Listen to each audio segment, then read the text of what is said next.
So imagine you tear a ligament in your knee today. Oh. Right, it's the worst. But let's say everything goes perfectly.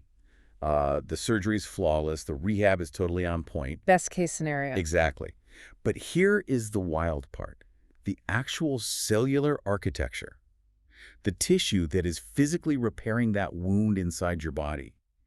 It won't even finish forming until, like, the end of next year. Yeah, it's a timeline that really catches people off guard. It really does. Because, we tend to evaluate our bodies on the same schedule as a bad cold, right? Yeah. Like, we expect to feel better in just a matter of weeks. Right, we want that instant gratification. But when tissue actually breaks and has to rebuild from scratch, your cellular clock operates on a timeline of hundreds of days. It's incredibly slow. And that creates a really profound disconnect, honestly, for both patients and researchers. Because we try to measure clinical success in these 30 or 60-day windows. Which seems like a lot of time. It does, but biologically. The tissues we are observing are barely in the first phase of their remodeling at that point. They're just getting started. And that underlying biological reality is really the foundation of our deep dives today. We're unpacking exactly what follow-up period is actually needed to judge results when your body is repairing itself. It's such a crucial question. It is. And to answer it, we're looking at a pretty diverse stack of sources today. We've got medical preprints on knee joint injuries, some deep wound biology research. Really fascinating stuff in there. Oh, definitely. Plus a major 826-woman clinical study from the journal Frontiers evaluating fractional CO2 lasers. And we're also looking at FDA safety warnings and the wild immunological research from the Journal of Clinical Investigation. If we connect this to the bigger picture, all of these seemingly completely different sources are actually trying to navigate the exact same biological constraint. The healing timeline. Exactly. True healing is essentially a masterclass in patience. It's totally dictated by this microscopic transition of proteins deep within the cellular matrix. Right, which is our core mission today. Whether you, as the listener, are recovering from a sports injury or maybe undergoing an elective procedure like vaginal rejuvenation, we really want to explore why the true measure of success isn't what your doctor sees on day 5. Or even day 60, honestly. Exactly. It's about what is revealed well past day 500. Yeah, and to understand why clinical follow-up periods are structured the way they are, or maybe why they're flawed, we really have to look at the mechanisms driving that biological timeline. So where does the clock actually start? Well, immediately after an injury occurs, whether that's, a structural tear from playing sports or a deliberate surgical incision, the body instantly floods that microenvironment with specific growth factors. Like chemical flares going off. Pretty much. The sources specifically highlight transforming growth factor beta, so TGF-beta, and platelet-derived growth factor, which is PDGF. Okay, and the literature mentions that these growth factors bind to receptors on the cell membrane, right?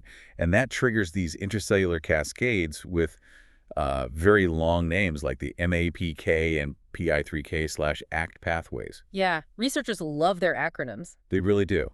But rather than just getting bogged down in the alphabet soup, my understanding from the sources is that these are basically signal transduction pathways. They're the literal mechanisms that carry the damage report from the outside of the cell straight into the nucleus. That is exactly right. It's a communication line. It tells the DNA, hey, we need to alter our gene expression right now and start manufacturing repair proteins. Wow. Okay. So the cellular factory just shifts into high gear. It does. Yeah. And the very first material the fibroblasts begin to pump out, usually peaking around that 5-day mark, is type 3 collagen. Type 3. Got it. Yeah, and type 3 acts as a provisional matrix. Yeah. It has this very loose structural lattice, which, by the way, is a highly intentional design by the body. Why does it want it to be loose? Wouldn't you want it to be strong immediately? You'd think so. But because it's loose, it allows immune cells and additional fibroblasts to easily migrate into the wound bed. They need to get in there to clear out debris and lay down even more material. Okay, let's unpack this.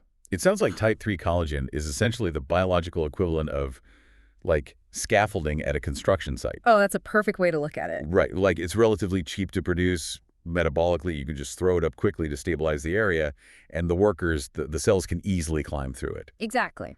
But you wouldn't want to, live in a building made entirely out of temporary scaffolding. You eventually need the solid, load-bearing concrete walls, which in this analogy would be the type of collagen. The structural requirement demands it, yeah. The Okay. scaffolding isn't permanent. So around the 3-week mark, your body starts deploying these enzymes called matrix metalloproteinases, or MMPs. Okay, MMPs.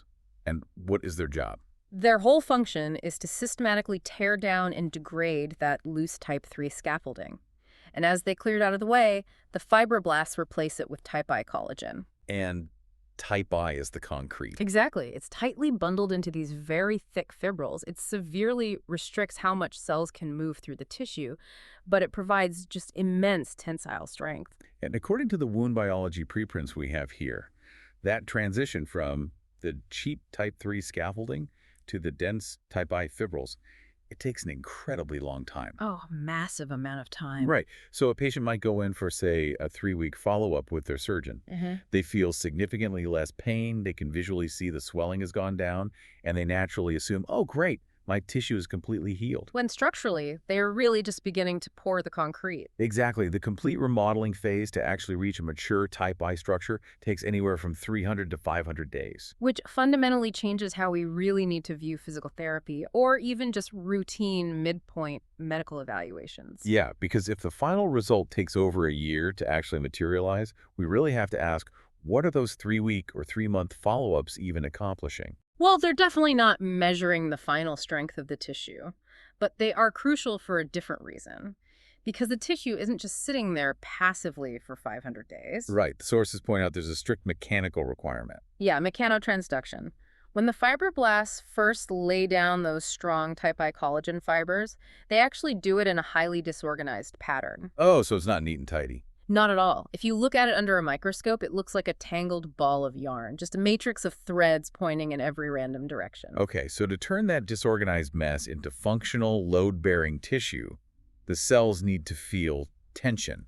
Exactly. When you put tension on the tissue, so we're talking about range of motion exercises, weight-bearing, targeted stretching, the cells physically feel that mechanical stress. And that physical tension literally signals the fibroblasts to align the new collagen fibers parallel to the lines of force. Yeah. They organize it based on the pull. Yes. And as they align, the sources introduce another really critical mechanism, an enzyme called lysyl oxidase. Lysyl oxidase. Right. Its job is to create covalent crosslinks between the adjacent collagen molecules. So as your physical therapy forces the fibers into alignment, lysyl oxidase comes in and chemically bonds them together. It basically locks that organized structure in place. Exactly, which drastically increases the tissue's ability to bear weight without tearing again. But, and this is a really sobering reality noted in the clinical literature, even with perfect mechanotransduction, like you do your physical therapy flawlessly, that scar tissue will only ever regain about 80 to 85% of the tensile strength of the original uninjured tissue. Yeah, it is unfortunately a permanent deficit. The original intricate tissue architecture that your body constructed during fetal development is never fully restored in an adult wound healing environment. Which raises such an interesting evolutionary question for me.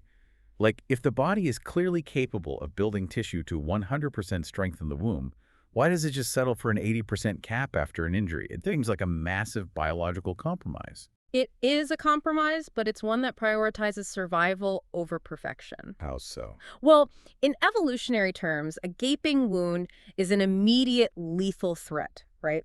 You've got blood loss, massive risk of bacterial infection. So the body evolved to prioritize speed above all else. Ah, I see. It rushes to close the defect with whatever fibrous material it can generate the fastest, rather than meticulously recreating the complex original architecture.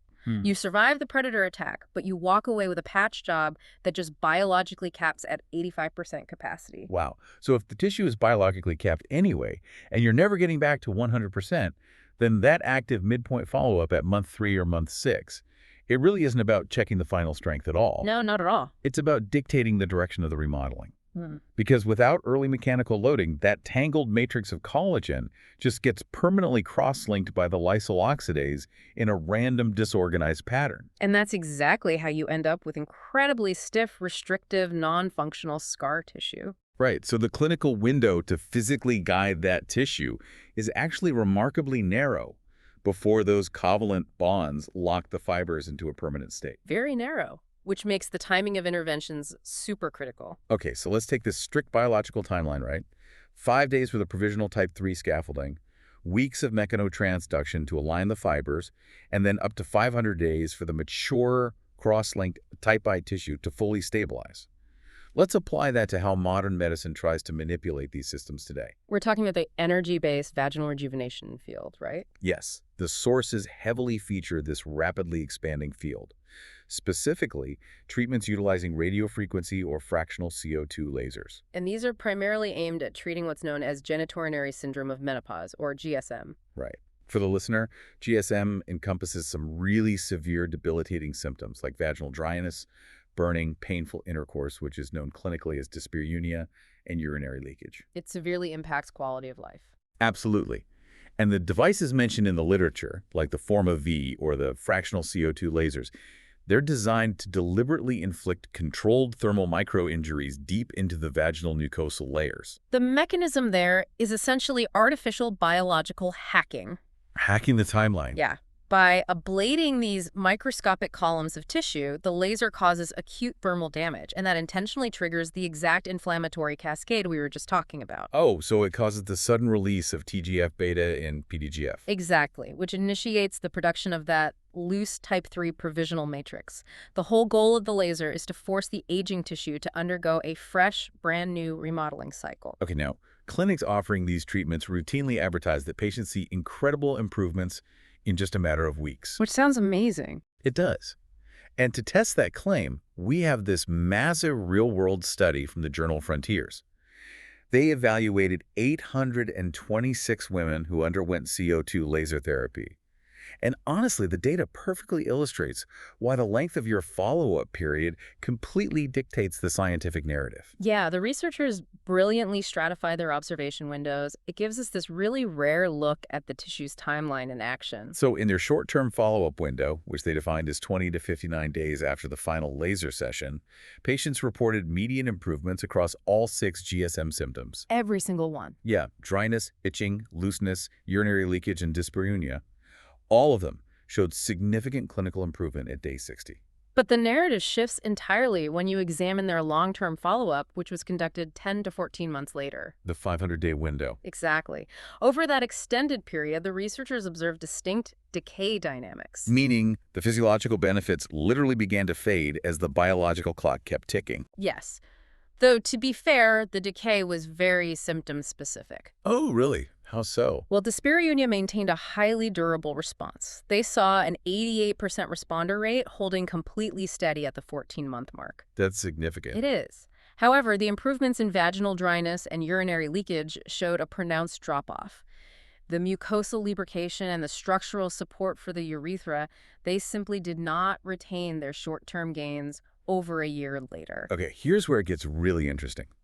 If you only read the 60-day follow-up data from a clinic's brochure, this laser treatment looks like an absolute miracle cure across the board.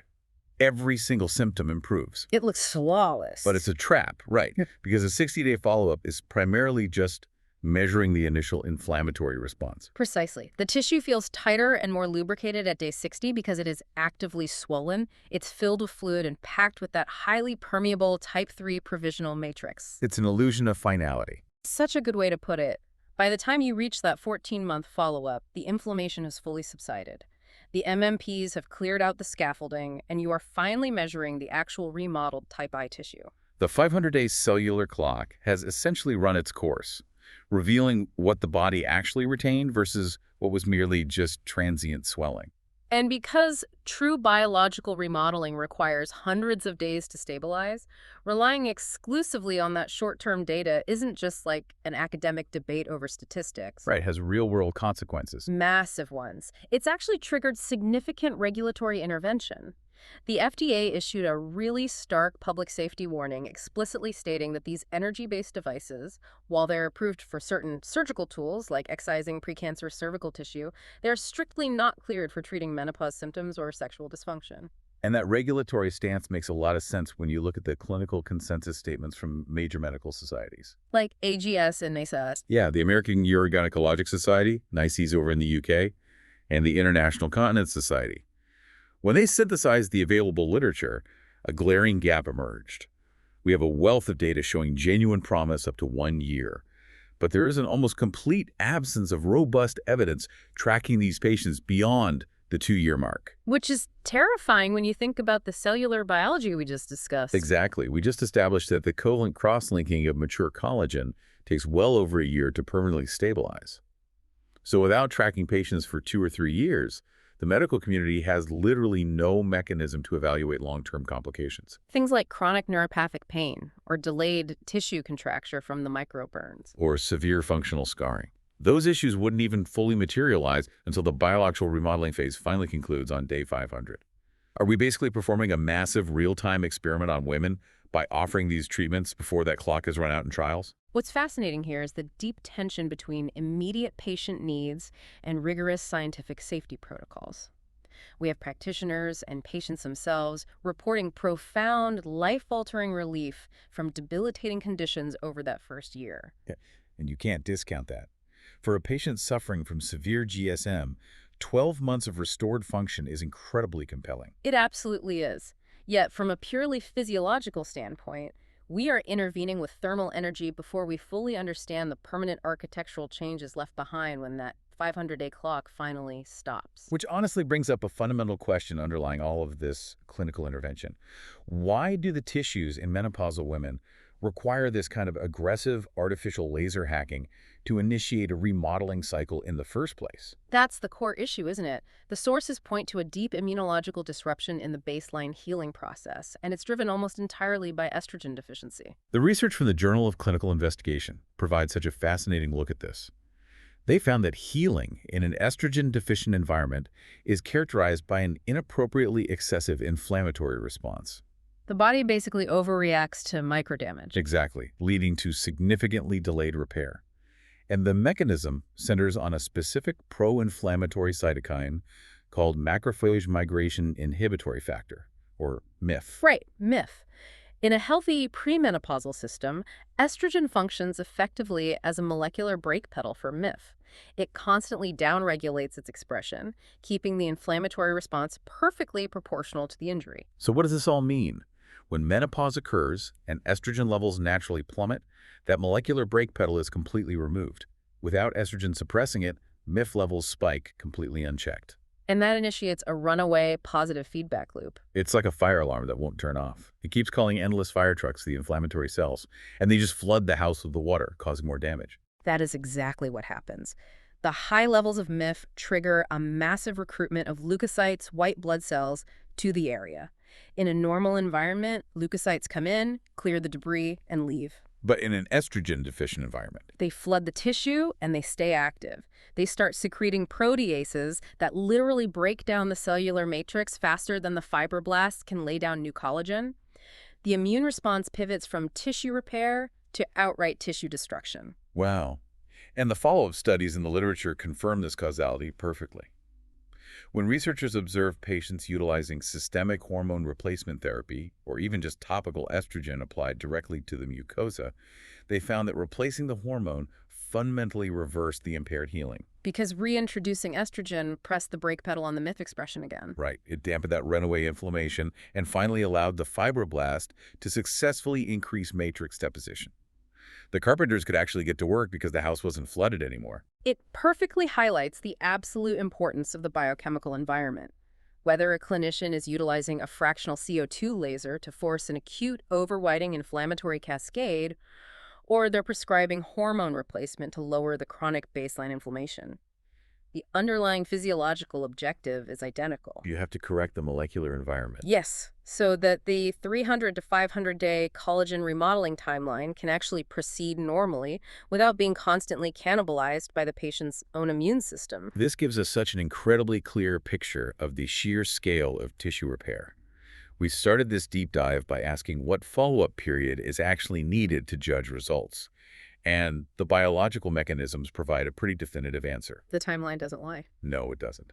The type 3 scaffolding goes up in 5 days. Mechanotransduction and lysyl oxidase spend weeks chemically cross-linking the fibers. But the mature, load-bearing type I tissue, that takes hundreds of days to finalize. A biological reality that confirms a 3-week clinical follow-up is really only good for measuring the initial trajectory of healing. while a 14-month or 2-year follow-up is an absolute biological necessity if you want to judge the permanence and safety of a medical intervention.